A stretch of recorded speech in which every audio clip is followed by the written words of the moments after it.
instead of which I'm a business owner,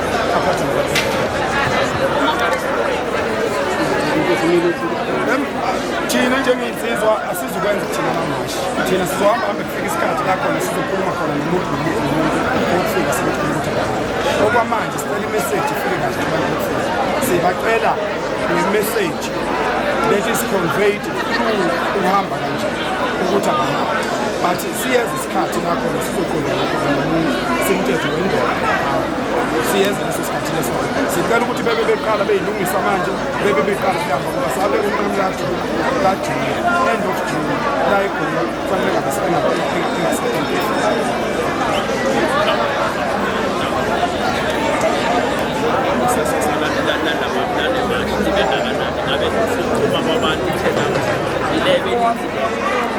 ayibe ngaphezulu ukufika kwabantu nakube ngaphezulu kwemisilingo abantu bayakhombisa ngempela and uhulumeni sicela ayithathele phezulu lento ngoba uyabona abantu ngendlela abakhulume ngayo ukuthi ngempela sebakhathele sicela uHome Affairs sicela amaphoyisa siyabonga amaphoyisa nasasingabonga ukuthi ukusebenzisana kwethu namaphoyisa ngoba lokhu ngayiqala lento ngithi akungashawa muntu akubulawa muntu amathathe impahla zabantu amaphazamisa into zabo abayisebenzayo asibatshele nje ngomlomo ukuthi abahambe kusukela lokhu kusaqala izinga liyakhula ngoba thina okwethu kuzoba nomehluko kunalokho okuhlelwa udadewethu uJacinta ungumnikazi weMartin manje thina sizinsiza thina uJacinta usihlelela yena ngokwemthetho kamasipala yokuthi kufanele kulandele umthetho othile ukuze kwenzeke imashi bathi thina akusiyi imashi lokho kwethu kuzosho ukuthi hambayo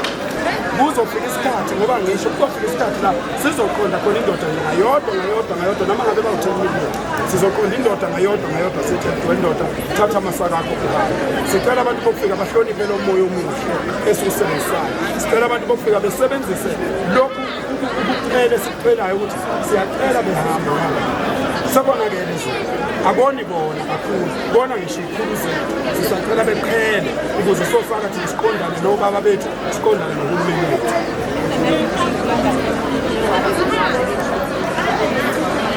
abantu abasebenzi uphakathi ney'nsuku namhlanje uyababona abantu bangabanani okubuhlungu kunakho konke ubuhlungu kuzona abantu abasha uma ngabe izwe linabantu abasha 62% wabantu abasha basebenzi 62 bafowethu 62% wabantu abangasebenzi does it make sense nje kuwo wonke umuntu okhokha wena manje ukhokha i-tax eyesabekayo kulo mholo wakho omncane ukhokhela u-35% wabantu eSouth Africa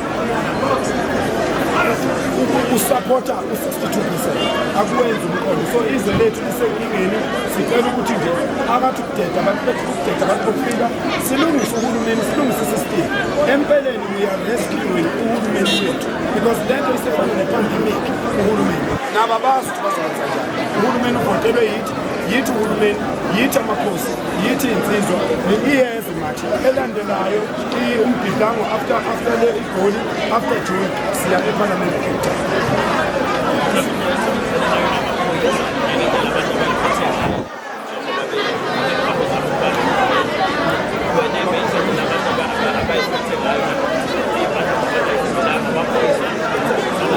Kakhulu siyabonga uPresident, siyabonga insizwe zonke, siyabonga kodadewethu akade bekhona noma imashi ibiqondene ney'nsizwa ake lokuhamba ukuthi beqondene ney'nsizwa kodwa odadewethu akade bekhona nesesana siyabonga kuhambe kahle kakhulu siyabonga. Lapha ey'nsizweni ey'stile akufani namamashi epolitiki lapha ey'nsizweni umuntu wesifazane uhamba ngemuva kwabakrisimisi. Isizathu sokuthi umuntu wesifazane ahambe ngemuva kwabakrisimisi ukuthi ngoba sihamba lento siyazi ukuthi kungenzeka sixabane nalezi nsizwa zokufika. Akufanele ukuthi kuqalwe nje xatshana sekulimala umuntu wesifazane ngaphandle. Yizo zonke izinto lezokufanele siyilungise njengezo ngoba ipolitiki vele yenza yonke ilingana. Ithatha umuntu wesifazane imbeke phambili, phambi kwimbokodo, iqale simoke umuntu wesifazane uyalimala, sekuthiwa thina singamadoda kufanele siyogeza lokho. Uma uyindoda kula kuhlanganiswe abantu kwalimala umuntu wesifazane ukhona awuyona umsebenzi wakho njengendoda uvikela umuntu wesifazane. So kasikwazi ukuthatha abantu besifazane sibabeke phambili. Ngiyayibonga-ke lezi nsizwa, ngiyayibonga zonke lezi nsizwa ngoba undaba ezitsha umacingane umfowethu engisebenza naye okuyena esitelena phela esiphoqa nje ukunsizwa naye lapha eGoli. Sisazohlala sikuphoqe nje ukunsizwa la nize yoyintathela imizosibheka siphoqa ukunsizwa ngoba ukunsizwa ngobakwaZulu, ukunsizwa ngobukhosi futhi amadoda ane-position that comes by default yokuthi uyindoda, you have to stand up for your country. You don't need a political position. You are a man, stand up for you. Ningamadoda bakothi niyenzwa yethu, ningamadoda sivumelana izwe lenu